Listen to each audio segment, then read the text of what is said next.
Thank you for staying with me on this morning on ITV Tuesday, and well, the climax of today's edition of TMI. And I did say we'll be looking at the all that is encompassing in respect of the independence anniversary of Nigeria, the 50th anniversary. And before we launch the report, an Abuja report on the Eagle Square event holding the anniversary, I have an array of distinguished personalities with me, and from my extreme left I have the senior pastor of Rest and Blessed Glorious Assembly, Pastor Omogbe Egwage. Many thanks for coming. Good morning. Thank you, viewers. God bless you. And next I have a constitutional lawyer, a custodian of the law. You know what they are like whenever we have them on show. Erudite. That is no one else but Williams Chima. Many thanks for coming. Thank you. And of course I have also a politician, the chairman NDCP, is Comrade Michael Osamudiame Obasuyi. Thank you for coming. Thank you very much. Well, good morning, viewers. I'd like to start with you, Comrade Michael Obasuyi. But in whichever way, but I want you to listen to a report where the independence anniversary took place, the event at Eagle Square, yes, Abuja. And unfortunately, Saraki was absent, the Senate President, and Dogara. Well, we would want that report to roll, and after that, we discuss on it.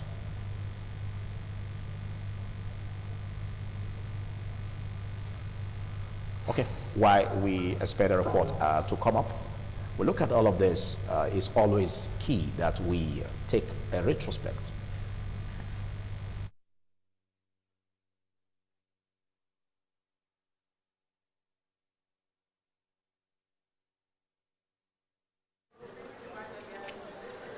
Upon arrival at the Eagle Square, President Muhammadu Buhari was driven around the venue as he received cheers from those present.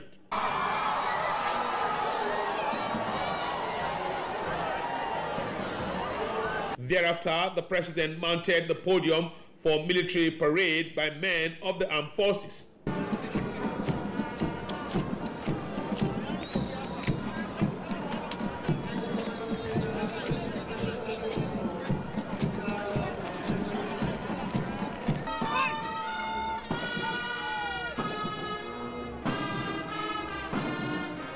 The Nigerian Army, Navy, Air Force, and the police put up some colorful display while showcasing the nation's military hardware.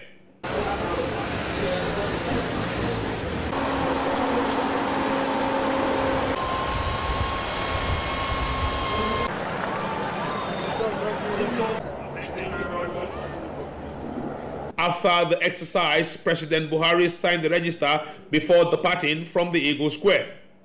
Vice President Yemi Oshibanjo, Secretary of the Government of the Federation, Mr. Boss Mustafa, and Defense Minister Masoud Dan Ali, who spoke to journalists after the event, said the nation has every cause to celebrate. Extremely excited about the prospects and the future of our great country.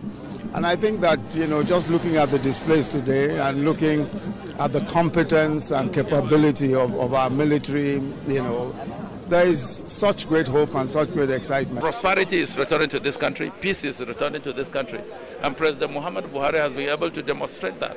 You heard from the commentaries of the armed forces that virtually all the armaments you saw today are things that we have acquired in the last 3.5 years.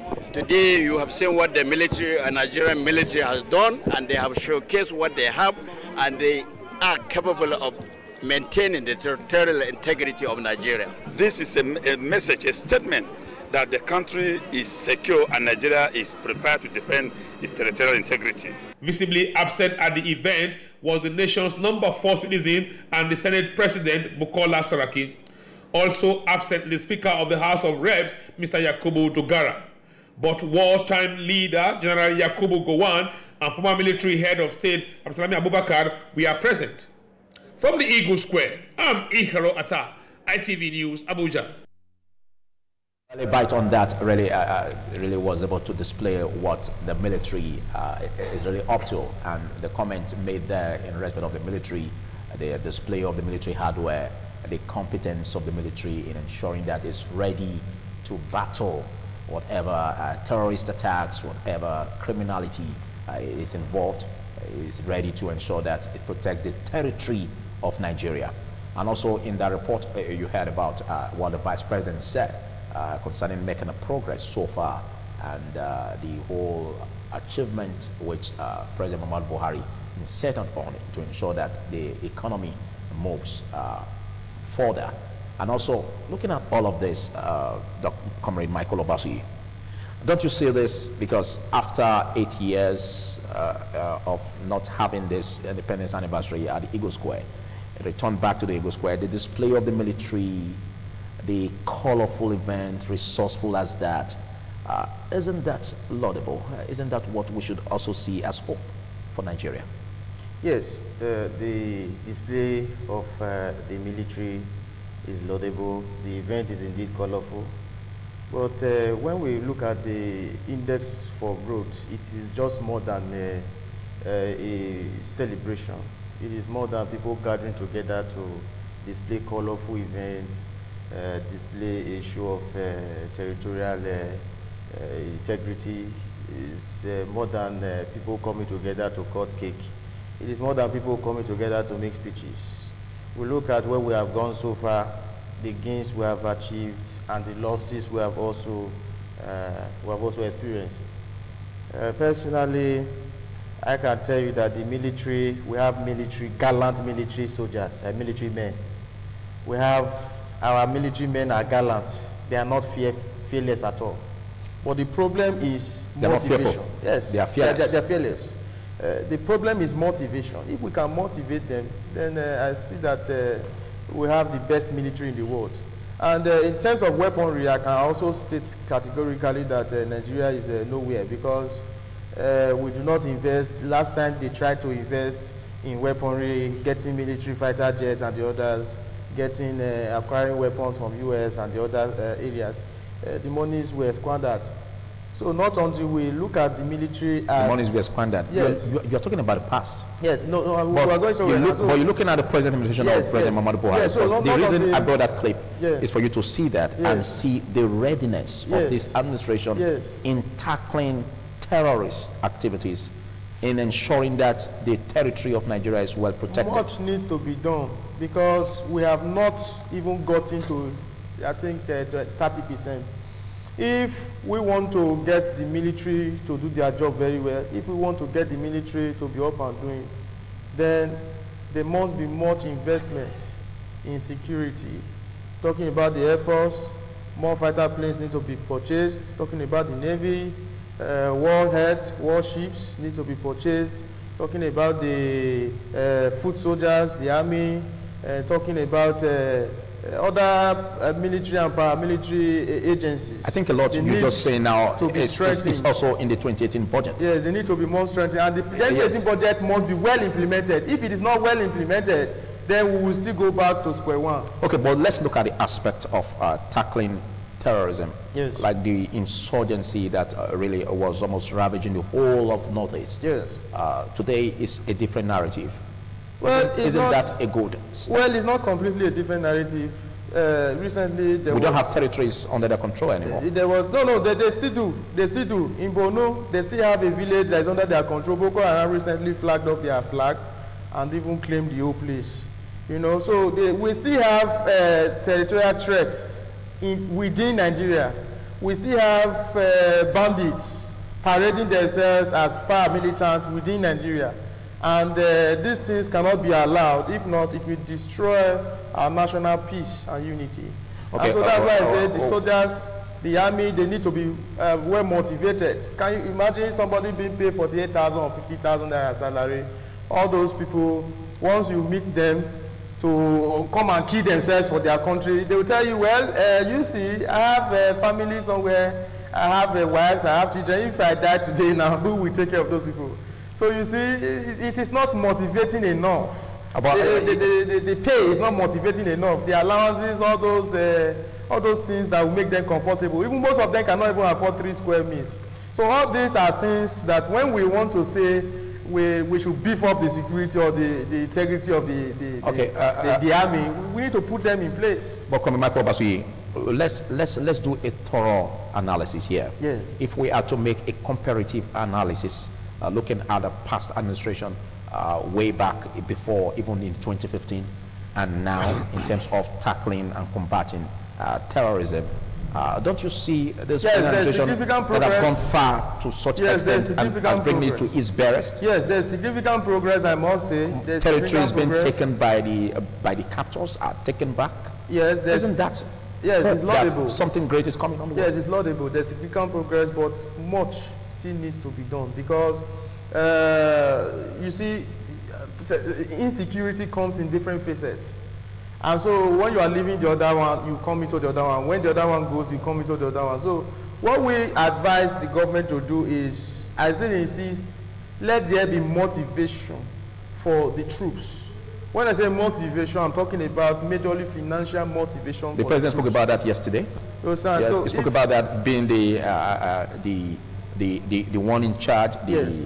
He is ensuring that all of these issues that has to do with promotion, that has to do with remuneration, be looked into. Is looked into. Yeah, but the problem is, it's not just the president said that. Yeah, it's not just saying that they will be looked into. It has been long that they have said they will be looked into. They will be looked into. Even the last administration, even the last budget.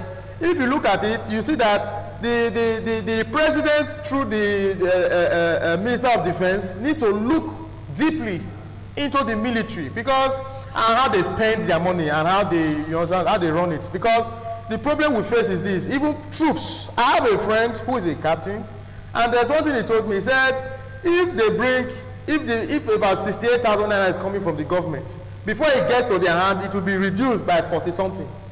You see, so who is eating these monies? These are the issues we should be looking at. 3 square meals have been provided by the government through taxpayers' monies, but they reduce it to 1 square meal or 2 square meals. So these things are actually what is not motivating our soldiers in the face of a battle. If they are going into a battle, they must be very, very sure that the government has got their back. And if they are not sure, then I think they may show cowardice. Okay, let me come to you, Williams Chima.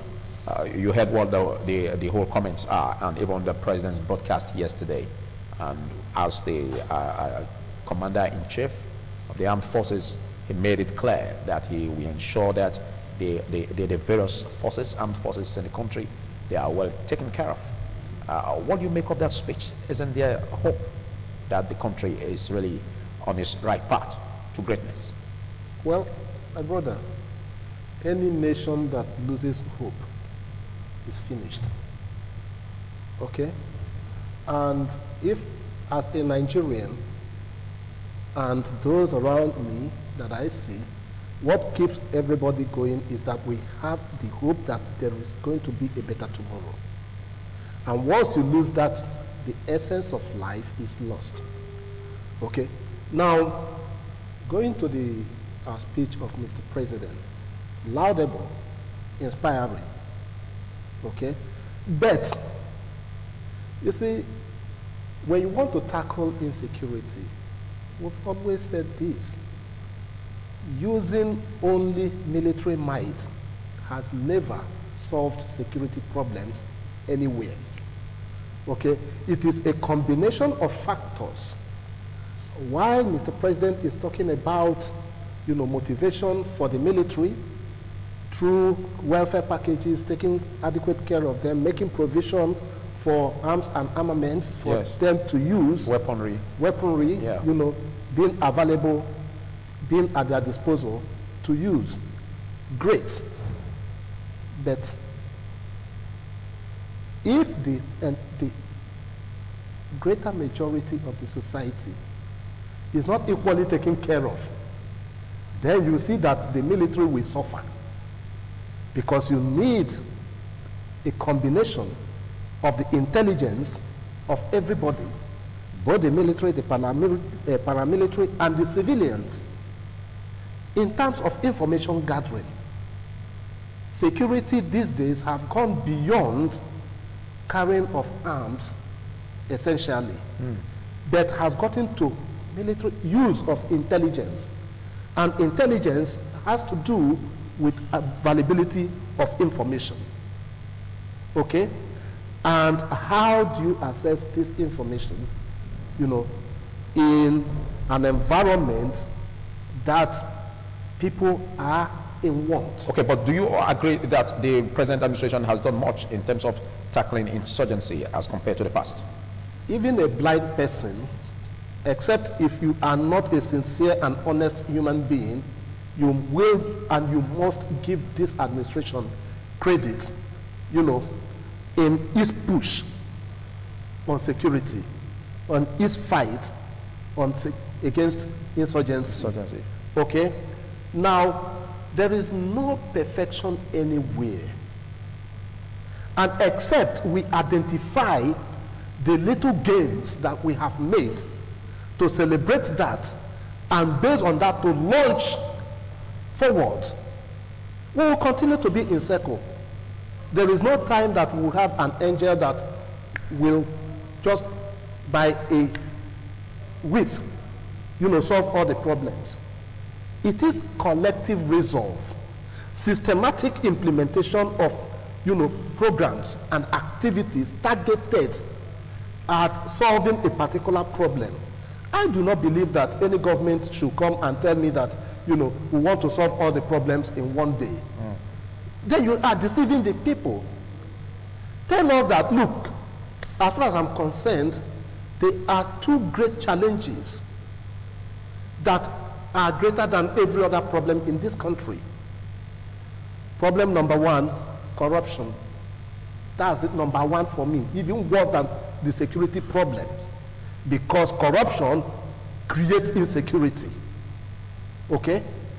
Now, if you target corruption and target security, when the environment is conducive, business will thrive. Investors will come in. Okay?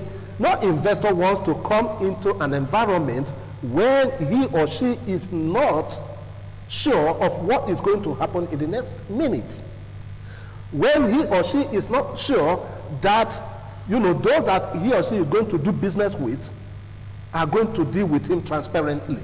But don't you also think that in aspect of corruption and all that, that has been fought to a great extent, that will bring about foreign investors to invest in the economy? Yes, to an extent.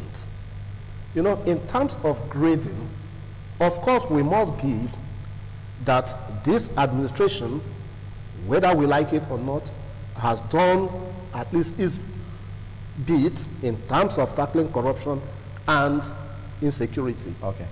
Now, of course, we know that corruption has eaten deep into the fabric of this society.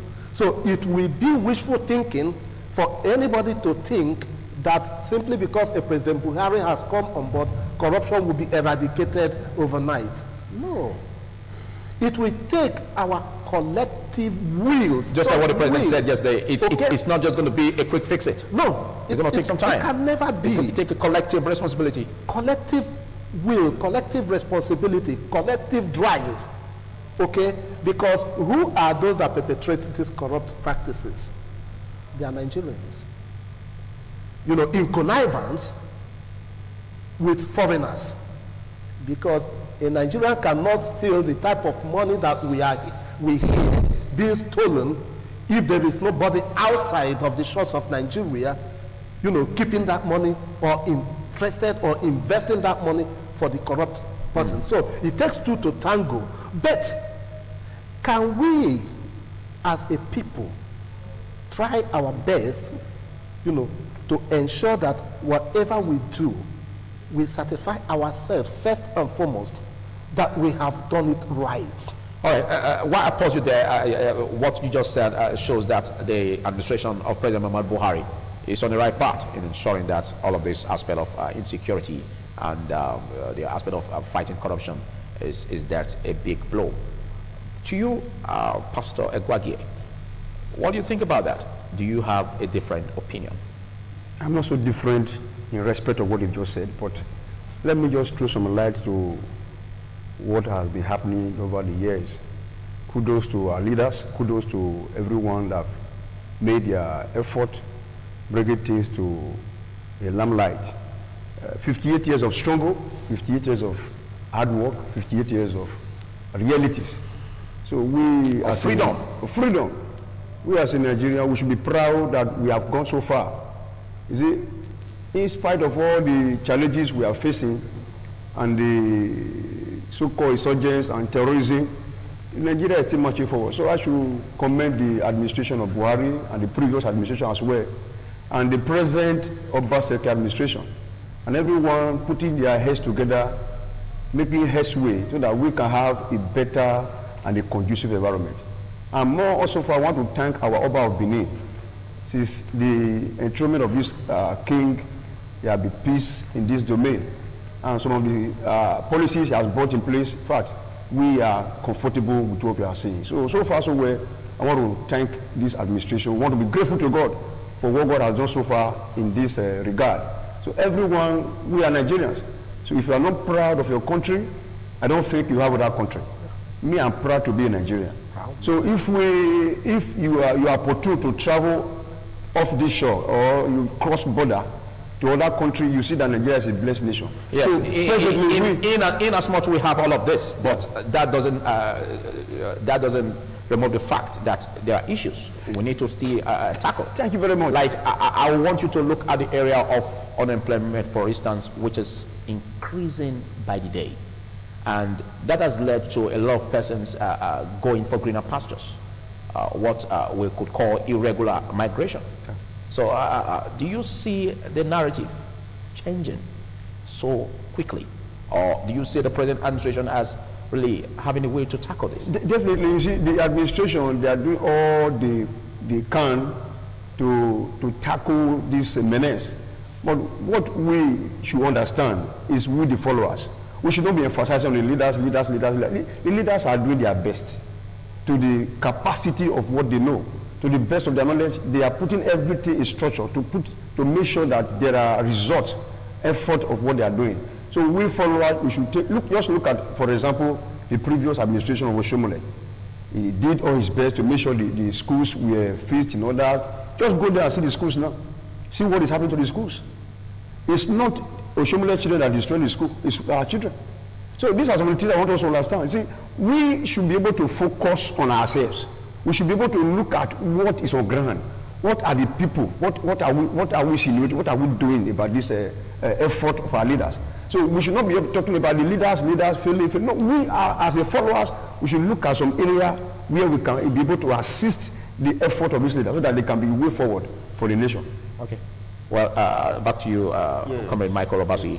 There has been this huge cry over employment. Yes. The increasing unemployment rate is quite hitting so hard on the economy.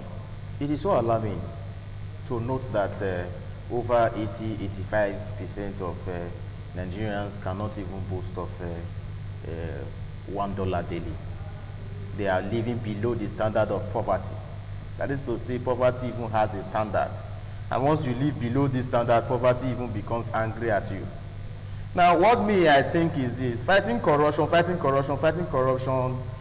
Corruption cannot be fought without fighting corruption aids. They are what we call corruption aids, those things that are aiding and abetting corruption. If you do not take away the root cause of a disease, then treating the symptom, you will not get anything substantial from it. You know, fighting corruption first, you cannot fight corruption when the people are hungry. What motivates them to take bribe is hunger, unemployment, insecurity. All these things that we see in Nigeria today must be tackled first before you are fighting corruption, because corruption is actually wearing a skin. Corruption wears a body, and that body is usually people, the leaders, the citizens, whoever. These are people. So if you are saying you are fighting these persons, first of all, you now ask yourself, who are these persons that you are fighting? Are they political leaders? Are they the electorate? Or who are they? Now, if you now say they are the electorate, change begins with me, progress begins with me. Well, how can it begin with me when I'm very hungry? At least the person will be say don't chop.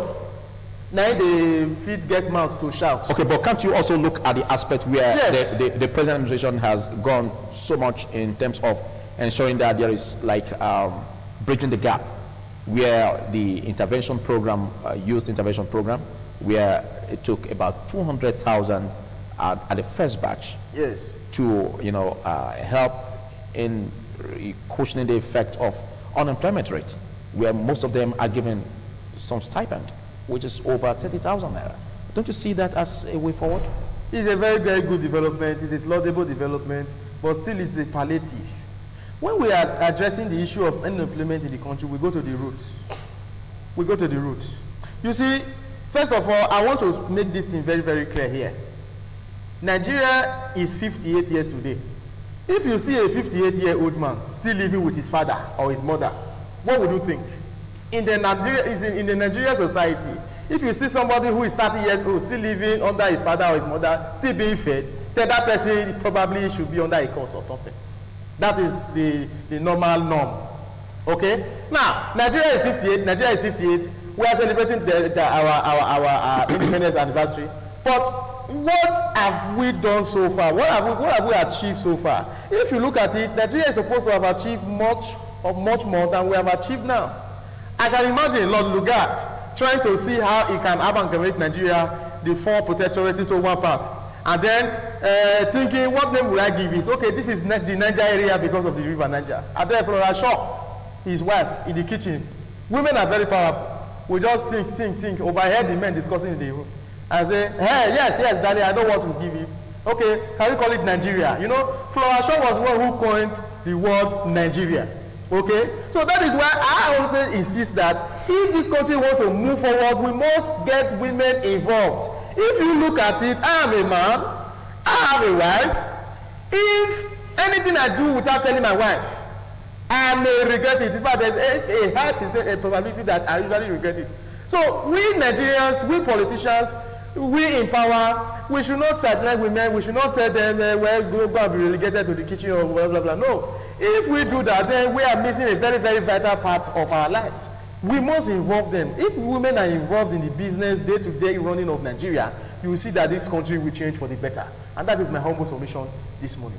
Thank you. Thank you. Well, let's look at indices, what the President administration should do in tackling the issue of unemployment rate and making the economy a better one.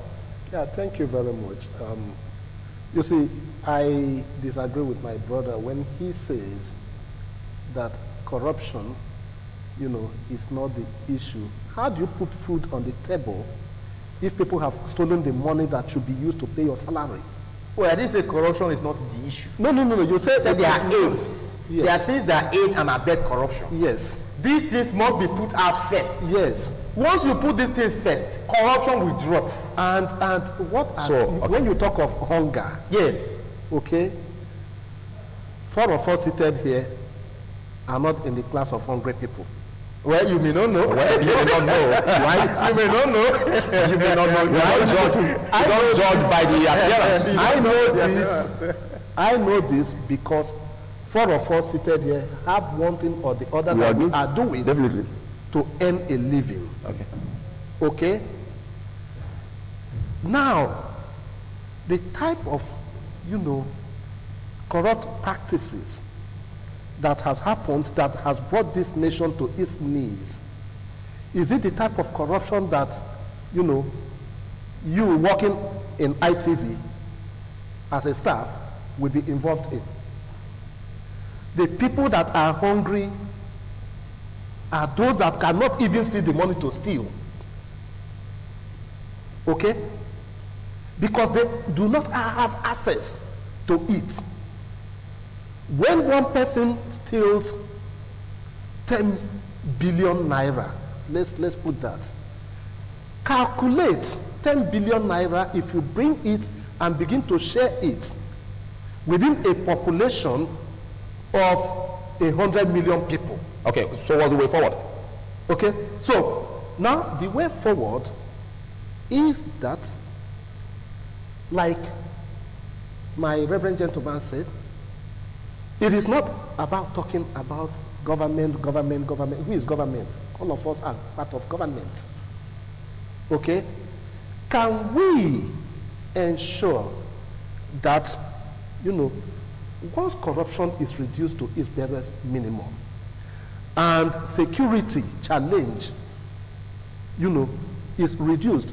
All of us live in Benin. Yeah, so you are with the president all the way. You are with the president all the way to ensure that corruption is brought to its barest. It is not only me, I am enjoying every Nigerian because we do not have any other country to call our own. Okay. Some of us have had the advantage and privilege of traveling all over the world, seeing all different kinds of places.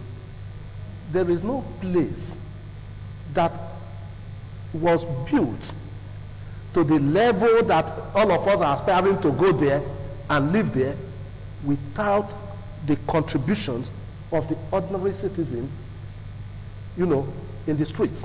Okay. It is a collective effort. And see, I will encourage, this is our 58th independence anniversary. One of the challenges that Nigeria has had, and one of the misfortunes that Nigeria has had, is that Nigeria and Nigerians have always looked at individuals. Maybe once upon a time we have the opportunity of having a good man, in quotes. But no matter how good a political actor is, it cannot be equated with the place of a strong institution. All efforts by government, especially this present administration, that we are seeing the positive things, you know, no matter how little they have done, they can do better if they strengthen the institutions. All right, thank you. Thank you. Your final thoughts on this as we look at the way forward in making Nigeria a better one? There are so many agitations in different corners of the nation, and I want to use this mission to advise everybody to be calm. Let's look forward to areas where we can contribute immensely to the progress and furtherance of this nation.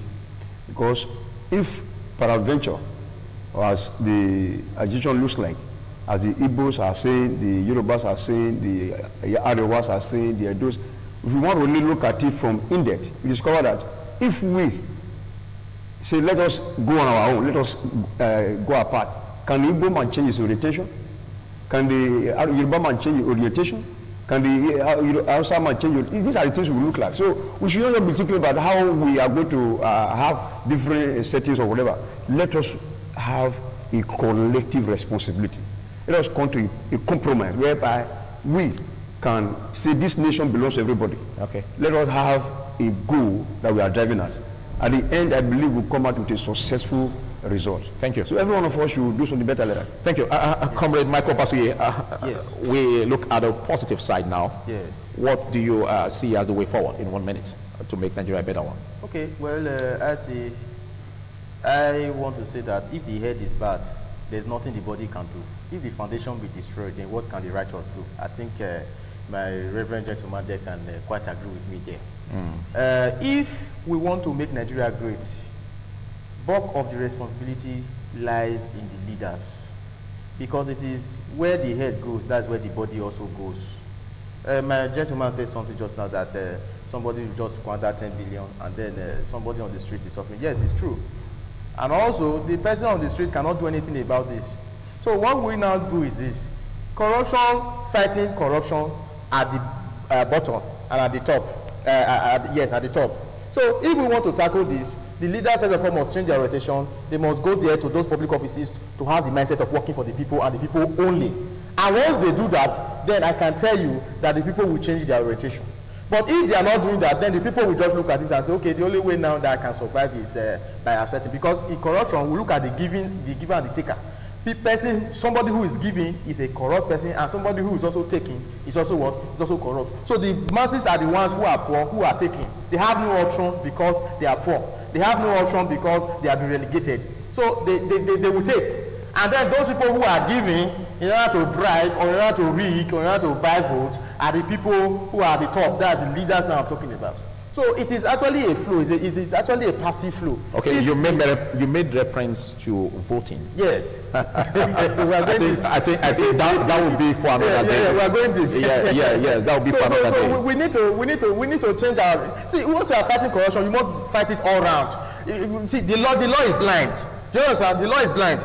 if this person is your brother, you don't say, okay, because this person is my brother, you go. Or because we're in the same party, you go. I don't say anything wrong. Then you, because we're not in the same party, hey, you are corrupt. I come to jail. I will imprison. No. So it should be total. It will be total. Not until it is total, we are just chasing shadows. Thank you, Comrade Michael Osamide Mabasi. Thank you, Williams Chima, a custodian of the law. And of course, thank you, Pastor Gwage, for being here. Well, this is Nigeria at 58, and we're looking at gains to consolidate on the gains to make Nigeria a better one. I will also be discussing with a politician, Rollins Ogie, on this subject. Don't you go away.